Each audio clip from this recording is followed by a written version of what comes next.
Mereka yang mengasihi Tuhan adalah mereka yang melakukan perintahnya. Buat apa kita ngomong mengasihi Tuhan tapi kita nggak taat? Yang membuat saya bisa menikmati, saya lakukan ini bukan karena disuruh orang, bukan karena ada tekanan, motivasi apapun, cuma satu, karena saya mengasihi Tuhan. Jadi mungkin aplikasinya sama yang lain, mereka disuruh tunduk sama suaminya yang mungkin gak sesuai dengan keinginannya. Disuruh mengasihi istri yang mungkin kok di luar ekspektasi, harus mengampuni musuh, orang yang jahat sama mereka. Pasti itu kan gak enak, tantangan juga. Tapi kalau mereka tahu yang suruh itu Tuhan, mereka lakukan karena mengasihi Tuhan, itu akan luar biasa sekali.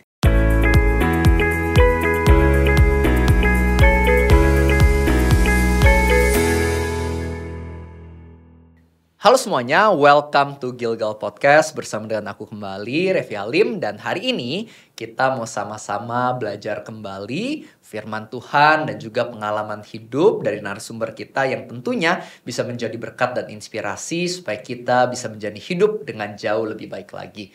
Dan hari ini narasumber kita sama seperti sebelumnya, yaitu senior pastor dari GB Gilgal, yaitu Pastor Juan Mogi. Halo Pastor Juan. Hai Revi. Jadi di episode kali ini masih sama nih kok. Kita ngobrol-ngobrolnya masih berdasarkan buku terbaru dari Pastor Juan, yaitu All Things Are Possible. Siap. Di sesi sebelumnya kan kita udah sempat bahas tuh gimana kita harus punya kesetiaan, komunitas, mengenal Tuhan. Ya. Nah pas aku baca buku dari Pastor Juan ini, Pastor Juan juga membahas banyak banget soal yang namanya ketaatan nih. Ya. Nah aku penasaran Pastor Juan, di dalam Pastor Juan taat sama Tuhan nih, pasti kan udah banyak nih yang ditaatin.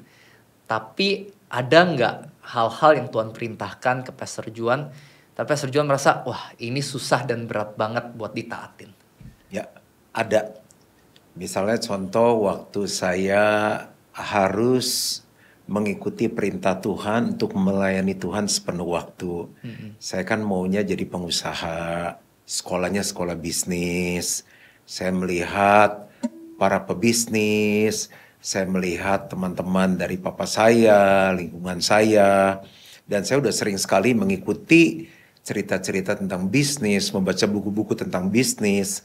Tapi dalam sebuah kesempatan saat saya hampir lulus kuliah, Tuhan taruh di hati saya. Kalau semua orang jadi pebisnis dan para pebisnis itu nanti bertobat, siapa yang akan mengembalakan mereka? Saya bilang kan banyak, ada pendeta-pendeta. Tuhan kasih pengertian gini, bisnis pun melayani Tuhan. Tapi aku mau panggil kamu secara khusus untuk melayani Tuhan di bidang gereja atau pelayanan. Bagi saya itu perintah yang tidak mudah atau berat, karena pengennya jadi pengusaha, dipanggilnya melayani Tuhan sepenuh waktu. Ya. Yang menjadi berat bukan hanya kita mendapatkan panggilan sebagai pendeta atau full timer di gereja, tapi kehidupannya juga nggak akan seperti yang kita bayangkan. Dan akhirnya waktu saya memutuskan untuk taat, memang gak gampang. Kerja di gereja, digaji dengan gaji gereja, dan lain-lain. Tapi karena saya mau belajar taat, saya melakukan itu karena Tuhan yang mau. Itu salah satu contoh. Dan ketika Pastor Juan taat ya, mungkin bukan cuma di area ini, tapi juga di area lain. Apakah selalu setelah taat, langsung keadaannya jadi lebih nyaman dan lebih enak? Oh, enggak lah. Jadi saat itu dengan penerimaan yang sangat minim sekali, saya pun punya banyak mimpi, banyak cita-cita, harus melakukan pekerjaan-pekerjaan yang bagi saya, kok jadi gini ya? Ke tempat pemberkatan rumah, ngatur buku di perpustakaan, nolongin main musik, nyanyi, ke kuburan, tutup peti, orang ulang tahun. Lulusan sarjana ekonomi kok kayak begini gitu kan, dan lalu harus menyesuaikan semuanya. Jadi kita harus cari makanan setiap hari di kantor yang harus cukup gaji itu. Jadi saya masih ingat kita makan Amigos agak minggir got sedikit, sonoanya got, sogo, dan bukan berarti itu nggak baik ya. Tapi kita harus cari yang bisa benar-benar budget. Seringkali harus makannya mie instan. Dan itu nggak sehat juga kalau Iya, terus-menerus. betul. Pokoknya sederhana banget. Kita harus pakai kendaraan umum yang bisa nyampe ke kantor, pulang dan pergi, tapi gajinya ini nggak boleh nggak cukup. Karena Tuhan bilang kan cukupkanlah dirimu dengan gajimu. Itu salah satu buah pertobatan. Jadi untuk hidup aja berjuang. Jadi gimana mau punya mimpi? Ntar kalau punya calon istri mau nikah gimana ya? Rumah nggak punya, semua nggak punya apa-apa. Ya, Dan tantangan terberat adalah saat melihat teman-teman saya yang dulu sekolah sama-sama menjadi pengusaha, which is itu dunia yang saya suka, berbisnis, berkarya di marketplace, tapi saya harus fokus di gereja. Tapi saya tahu karena ini dari Tuhan, ini panggilan yang indah, panggilan yang termulia. Itu bertahun-tahun saya Ya. jalani. Dan kan ketika Pastor John melakukannya kan tadi Pastor John cerita ya banyak tantangan, rasa nggak enak. Tapi apa yang membuat Pastor John tuh meskipun udah ngerasa nggak enak dan lain-lain, Pastor John tetap taat terus-menerus. Karena kan mungkin di luar sana ada yang juga lagi mengalami, mereka udah coba taat sama Tuhan dan rasanya makin nggak enak nih hidupnya gitu. Nah mungkin mereka juga butuh tahu nih tips-tips yang mereka perlukan supaya mereka bertahan di dalam ketaatan ini. Ya, bagi saya yang pertama, selama itu dari Tuhan, kan mereka yang mengasihi Tuhan adalah mereka yang melakukan perintahnya. Buat apa kita ngomong mengasihi Tuhan tapi kita nggak taat? Jadi itu yang pertama yang membuat saya bisa menikmati, saya lakukan ini bukan karena disuruh orang, bukan karena ada tekanan, motivasi apapun, cuma satu, karena saya mengasihi Tuhan. Jadi mungkin aplikasinya sama yang lain, mereka disuruh tunduk sama suaminya yang mungkin gak sesuai dengan keinginannya. Disuruh mengasihi istri yang mungkin kok di luar ekspektasi, harus mengampuni musuh, orang yang jahat sama mereka. Pasti itu kan gak enak, tantangan Ya. juga. Tapi kalau mereka tahu yang suruh itu Tuhan, mereka lakukan karena mengasihi Tuhan, itu akan luar biasa sekali. Ya. Itu yang pertama. Yang kedua adalah yang saya rasakan di hati saya. Saya percaya surga itu bukan hanya nanti kita mati masuk surga, tapi surga akan kita nikmati dalam hidup ini. Salah satunya di hati kita. Ya. Jadi waktu saya nggak punya uang, merasa kok kerjanya seperti begini, dan kerja cukup berat juga. Ya. Dari pagi sampai malam setiap hari. Yang anehnya sukacitanya itu luar biasa di hati. Ada sukacita, ada damai, itu melampaui segala tantangan, kesulitan, atau godaan yang saya temui saat saya menjalankan perintah Tuhan itu. Mungkin dua hal itu.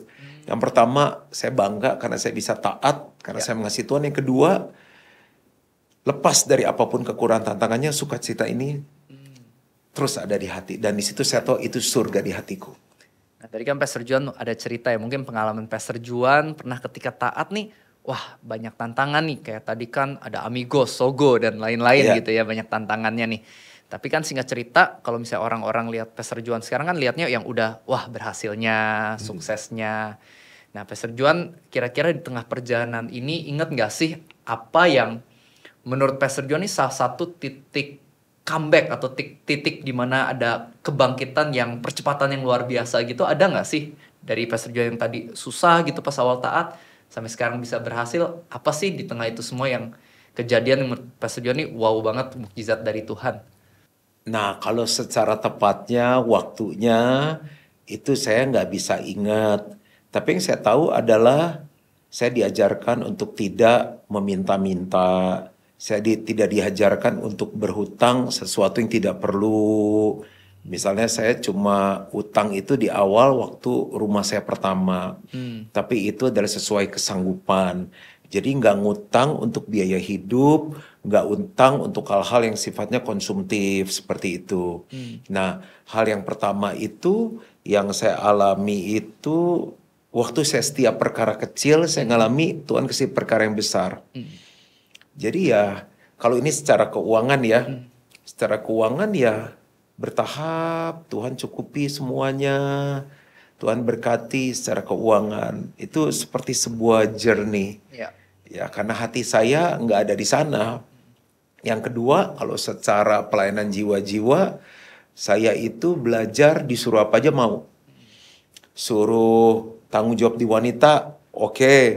tanggung jawab di anak, oke. Ngangkat barang, oke. Gulung kabel, oke. Ngatur kursi, oke. Suruh diut, oke. Tapi di situ saya lihat ya, mulai Tuhan percayakan, tiba-tiba teman-teman sekolah saya pada ke gereja di SMP. Teman-teman di SMA pada ke gereja. Waktu kita kuliah, mulai dengan kakak kelas saya 2 orang, waktu saya tinggalkan kampus itu ada 100 orang di persekutuan doa yang lahir baru, sudah dibaharui oleh Roh Kudus. Itu bertahap. Lalu saya dipercaya mulai khotbah, dipercaya mulai mengajar, lalu dipercaya mulai mengembalakan. Kalau saya lihat itu semuanya journey ya. Jadi kalau kapan tiba-tiba terjadi terobosan, nggak ada. Tuhan bekerja dengan sangat indah sekali. Ya, jadi lebih ke setiap perkara kecil, step by step, Iya, dikit-dikit ya. step by step ya. mungkin seiring juga dengan karakter saya terbentuk. Ya. Saya lebih siap, saya lebih rendah hati. Tuhan tahu ini saat yang tepat. Mulai dinaikkan gitu. Dan pas Pastor Juan taat dengan iman di tengah perjalanan ini, ada nggak sih orang-orang yang mungkin merendahkan Pastor Juan kayak, wah lihat yang lain umurnya sama kayak kamu jadi pengusaha uangnya segini, kamu misalnya uangnya hanya segini. Ada nggak sih orang-orang yang dulu mungkin merendahkan Pastor Juan ketika lagi taat, kan seperti kisah Pastor Juan kan nggak mudah nih di awal, ada nggak? Kalau pengalaman saya sih nggak ada, cuma di sayanya sendiri. Jadi misalnya dengan keadaan seperti gini, gimana kita mau melakukan pendekatan kepada wanita? Kalau ditanya kerjanya apa, pendeta. Ditanya gajinya berapa, bingung jawabnya. Mau nikahnya gimana, bingung. Makanya contoh, akhirnya saya ketemu calon saya yang sekarang jadi istri saya. Saya bilang sama dulu masih pacar atau calon istri, Luz, kamu ini menikah, suamimu ini pendeta, saya nggak punya uang, papa saya nggak punya uang, jadi saya cuma punya uang itu hari cukup untuk catatan sipil aja. Tapi dia sebagai orang yang ada di marketplace, keluarganya keluarga pengusaha, dia bilang nggak apa-apa, saya nikah bukan karena apa yang kamu punya, saya menikah itu dengan kamu. Jadi benar-benar di awal pernikahan kita cuma bikin pemberkatan saja di gereja, mikirin pakai kasih, masa orang datang nggak dikasih kayak kue gitu kan, udah itu aja, nggak bisa planning apa-apa. Jadi lebih ke diri saya, aduh ini ntar mau menikah, mau ajak tinggal di mana, mau biarin pasangan gimana, buat sendiri aja pas-pasan. Tapi yang luar biasanya Tuhan adalah pas ada kebutuhan, pas Tuhan cukupin. Pas ada kebutuhan, pas Tuhan siapkan. Ketika Pastor Juan nih kan udah banyak nih kisah bagaimana Pastor Juan taat ya sama Tuhan, minta apa ke Pastor Juan lakukan gitu. Yang terbaik yang Pastor Juan bisa lakukan. Pastor Juan pernah ngeliat gak sih orang-orang di sekitar Pastor Juan tuh jadi terinspirasi untuk taat sama Tuhan juga karena ketaatan Pastor Juan? Banyak ngeliat kejadian itu juga gak Pastor Juan? Banyak. Misalnya contoh, anak-anak rohani yang saya bimbing sendiri. Misalnya mereka dapat panggilan. Saya bilang saya gak bisa janjikan kamu apa-apa. Saya gak bisa promosikan kamu apa-apa. Tapi kamu lihat hidup saya sendiri. Bagaimana Tuhan memberkati hidupku, bagaimana Tuhan memakai hidupku. Itu satu. Makanya kan banyak yang datang mau melayani di kantor sebagai full timer. Nah yang kedua adalah waktu saya taat, misalnya saya itu bilang sama calon istri saya, pelan itu baru menyatakan cinta. Saya bilang, Luz, aku tuh suka sama kamu, mau gak kamu jadi calon istri aku? Baru ngomong gitu, saya langsung nyambung. Tapi kita nih pacaran gak lama ya. Terus kalau pacaran, saya gak akan cium kamu. Kita gak akan melakukan seks dan lain-lain. Sampai nanti ciuman pertama, pada saat diberkati oleh pendeta. Terus calon istri saya atau pacar saya sebetulnya baru ngomong, jadi belum bisa disebut pacar. Dia bilang, dia lihat saya, dia bilang, siapa yang mau dicium sama kamu? Nah, jadi dengan calon istri saya dulu, yang istri saya sekarang, pas setelah diberkati oleh pendeta dalam nama Yesus sah jadi suami istri, saya berikan ciuman itu yang pertama. Ini karena saya percaya kita itu harus hidup kudus. Tanpa kekudusan kita nggak bisa melihat Tuhan. Nah, ketaatan saya itu menginspirasi banyak sekali anak-anak muda itu yang masuk dalam pernikahan di GBI Gilgal dan tidak melakukan seks, dan mereka melakukan ciuman pertama. Seks pertama itu setelah diberkati dalam pernikahan. Itu 2 contoh. Contoh-contoh yang lain misalnya banyak anak-anak muda yang menyerahkan hidup untuk melayani Tuhan dan mereka belajar dari kita. Makanya kita ada Next Gen Conference, ada Church Leaders Conference, ada School of Next Gen. Ya. Disitulah orang-orang yang belajar, orang-orang yang terinspirasi karena hidup saya dan kepemimpinan saya. Tadi kan berhubung soalnya ada membahas dikit-dikit tuh soal relationship dan pasangan juga, Pastor Juan. Kan mungkin ada juga nih yang masih mungkin muda, belum punya pasangan gitu. Nah berarti penting juga ya cari pasangan tuh yang punya iman yang kuat kayak kita, yang mau taat sama Tuhan, yang sama kayak kita. Itu sesuatu yang sebenarnya penting banget juga ya berarti Pastor Juan ya? Iya, benar. Karena kan banyak juga yang mungkin sekarang pilih pasangan, yang penting cantik, ngobrolnya cocok gitu. Iya. Tapi ternyata iman, cari pasangan yang punya iman buat taat itu penting. Nah, kalau misalnya di pengalaman Pastor Juan sendiri nih bersama dengan istri sama Cilusi. Nah, Pastor Juan tuh merasa nggak sih kayak ada keputusan taatnya itu harus bareng di dalam pernikahan? Kayak Tuhan minta sesuatu tuh yang kayak harus bareng-bareng banget nih gitu. Ada nggak pengalaman? Iya dong. Misalnya contoh waktu GBI Gilgal membangun gereja yang pertama. Waktu Tuhan taruh di hati kita untuk memulai Gilgal Center 1, gereja kita banyaknya anak-anak muda.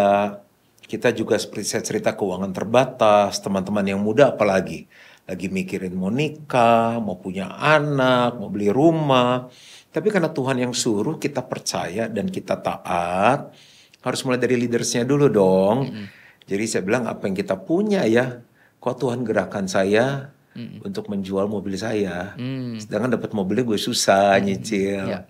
Saya bilang sama istri saya bilang kalau Tuhan yang suruh kasih aja. Ya. Terus saya ngasih apa ya? Dia doa, apa yang kita punya kita kasih dulu yuk. Kita persembahkan. Ya saya bilang itu kan sudah dikasih buat kamu. Mas kawin lah. Terus kita punya tabungan hari tua dan lain-lain. Ya. Akhirnya kita serahkan semuanya ke Tuhan. Wow. Itu salah satu contoh waktu Tuhan ngasih pesan dan suami istri satu iman, itu bisa taatnya tuh bareng. Wow. Berarti kalau misalnya aku bisa sebut kata kuncinya adalah sacrifice atau pengorbanan juga ya. Ya. Ketaatan itu pasti mengandung pengorbanan seringkali ya. Ya mungkin saya tambahkan satu contoh. Misal dalam mendidik anak. Kan kalau kita nggak sepakat dan seiman sulit. Jadi anak-anak kita itu kan perlu nilai. Ya. Kalau bukan orang tua yang kasih nilai, dunia yang kasih nilai. Media sosial dan lain-lain, teman-temannya. Jadi saya bilang begini sama istri saya, kita nih harus bikin mesbah keluarga. Bagi tugas ya, nanti saya yang firman, kami pimpin doa, pimpin penyembahan. Kita lakukan setiap hari ya sebelum tidur. Lalu nanti kita akan mesbah jam sekian. Ya. Nah, masing-masing kita kan punya kesibukan. Kalau misalnya kita nggak satu iman, istri saya bisa bilang gini, udah kamu aja deh, kamu kan imamnya. Saya sibuk misalnya. Saya kayaknya nggak perlu deh, anak kita masih kecil. Tapi karena kita percaya kebenaran yang sama, kita bisa bergandengan tangan mendidik anak kita dengan caranya Tuhan. Nah, tadi kan sempat mention juga ya Pastor Juan, kita kan membahas soal bagaimana Pastor Juan mau berkorban bersama dengan istri sama Cilusi ya, berkorban bersama-sama untuk Tuhan. Nah, Pastor Juan punya nggak seseorang mungkin yang dulu menginspirasi Pastor Juan sehingga Pastor Juan bisa melakukan pengorbanan sebesar itu tadi? Yang paling nomor satu papa mama saya. Mereka mengorbankan banyak hal. Untuk Tuhan, untuk pekerjaan Tuhan, jual rumah untuk bangun gereja, keluarkan keuangan mereka untuk nolong orang lain, untuk pelayanan, orang susah, itu saya lihat dari kecil. Ya, jadi ternyata influence orang tua pun, kalau misalnya kita sebagai orang tua, maksudnya mau taat, mau rela berkorban, itu tanpa kita sadari sebenarnya anak kita dan keluarga kita tuh juga sangat amat bisa terinfluence ya, berarti ya. Sangat. Iya. Oke, jadi aku udah belajar banyak juga nih di sesi kedua ya. Tadi kita udah belajar soal pengorbanan, iman sama pasangan harus sepakat, dan lain-lain. Nah, sebelum kita tutup di sesi kali ini, boleh nggak aku meminta Pastor Juan untuk kasih satu pesan yang bisa memberkati para viewers kita hari ini? Ya, jadi dalam hidup itu setiap hari kita harus memilih mau pakai baju biru atau baju hitam, mau makan nasi atau mau makan bakmi. Demikian juga dengan kehidupan iman kita. Setiap hari kita harus memilih mau percaya kepada Tuhan, percaya dari apa kata orang, percaya kebenaran sendiri, atau percaya kepada misalnya sosial media. Tapi kalau kita tahu hidup kita itu kita diciptakan oleh Tuhan, Tuhan punya tujuan yang sempurna untuk kita, Tuhan yang pegang masa depan kita. Saya memberikan dorongan setiap hari, walaupun banyak pilihan, pilihlah Tuhan. Waktu kita percaya Tuhan bukan berarti tidak ada tantangan. Tapi kalau kita berjalan bersama Tuhan, tantangan ada, tapi kemenangan juga ada. Jangan selalu ukur hasil iman kita dari keberhasilan atau kekayaan, atau tuh lihat tuh hasilnya kan luar biasa. Tapi seringkali upah daripada iman itu adalah begini, sebuah kasih yang kita berikan kepada Tuhan. Dan yang kedua adalah gini, ada damai sejahtera, sukacita, dan kebenaran di hati kita. Ini nggak bisa digantikan oleh apapun juga. Saya rasa itu aja. Yes, jadi life is a choice. Hidup adalah sebuah pilihan, maka itu pilihlah dengan tepat. Jangan sampai kita mengorbankan Tuhan untuk hal-hal lain. Tapi marilah kita jadi orang yang memilih Tuhan dan rela mengorbankan segala sesuatu yang lain demi kemuliaan Tuhan. Taat sama Tuhan, kita akan melihat akan ada kebahagiaan yang lebih besar, dan tentunya hidup kita akan menginspirasi banyak orang. Jadi itu sesi kita hari ini. Saya percaya kita semua sudah diberkati. Dan buat teman-teman yang pengen belajar lebih banyak lagi, bisa mendapatkan buku terbaru dari Pastor Juan, yaitu All Things Are Possible, di mana kita akan belajar lebih banyak lagi soal iman lewat buku tersebut. Kalau sudah mendapatkannya, jangan lupa juga untuk share, kirimkan kepada keluarga dan teman-teman, supaya banyak orang yang bisa lebih lagi diberkati juga. Oke, itu aja dari sesi kita hari ini. Jangan lupa untuk klik tombol subscribe-nya supaya lain kali bisa dapat notifikasi. Dan jangan lupa ketika muncul video baru, langsung ditonton aja dan di-forward kepada keluarga dan teman-teman lainnya. God bless you and see you next time. Bye-bye. Ketaatan itu harus dilakukan segera. Jangan ditunda. Jadi setiap kali Tuhan suruh apa, kadang-kala berat. Aduh, kenapa saya? Aduh, baru juga kemarin lakukan ini, disuruh lagi. Tapi saya selalu bilang gini, siap Tuhan. Yes Lord. Karena Tuhan gak pernah salah pilih orang. Dia tahu kalau dia suruh kita bisa melakukannya. Dan walaupun berat, saya selalu berusaha untuk tersenyum. Makanya orang tanya kenapa saya suka senyum, itu adalah ekspresi saya untuk Tuhan, bahwa walaupun berat, saya mau lakukan itu karena saya mengasihi Tuhan. Dan dalam hal apapun saya yakinkan, ini terbaik nggak? Karena apapun juga yang kita lakukan, lakukanlah seolah-olah seperti kita melakukannya untuk Tuhan.